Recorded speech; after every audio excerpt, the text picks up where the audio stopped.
Hi everyone. In this video tutorial I have a question for you, and this question has a trick.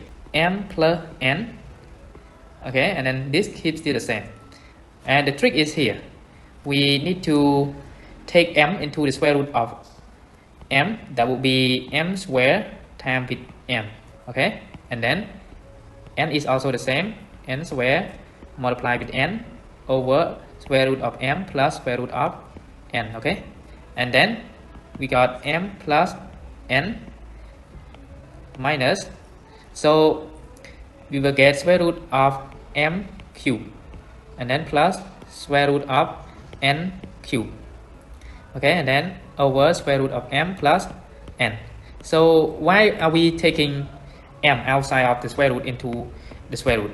Because we are going to apply the formula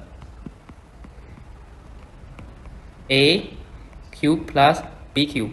So that will be equal to a plus b factor with a square minus ab plus b square, okay?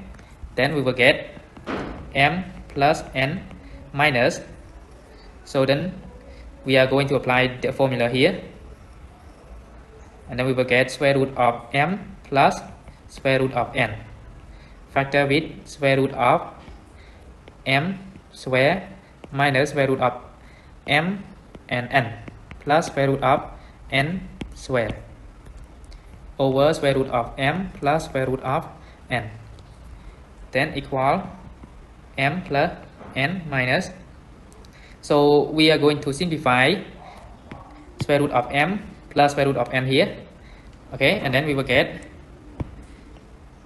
m minus square root of m n over plus n, okay, so then we will get m plus n minus m and then plus square root of m n and then minus n, okay.